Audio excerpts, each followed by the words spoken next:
اعزاء اور پیارے طلباء و طالبات، السلام علیکم۔ میں آپ سب کے سامنے ایک اشعار کے ساتھ اپنی تقریر شروع کرنا چاہتی ہوں۔ چاہتی ہوں کوئی نیک کام ہو جائے، چاہتی ہوں کوئی نیک کام ہو جائے، میری ہر سانس ہندوستان کے نام ہو جائے۔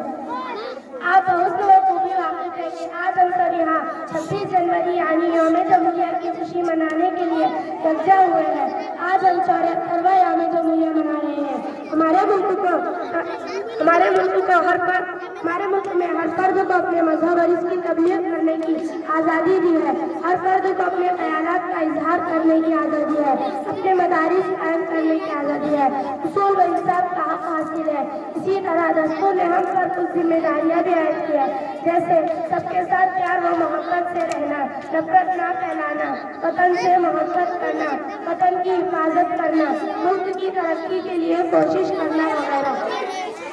ہمارے ملک کو ترقی کی راہ پر کامیاب کرنے والے دستور کی عزت کریں اور بھارت کے قوانین کا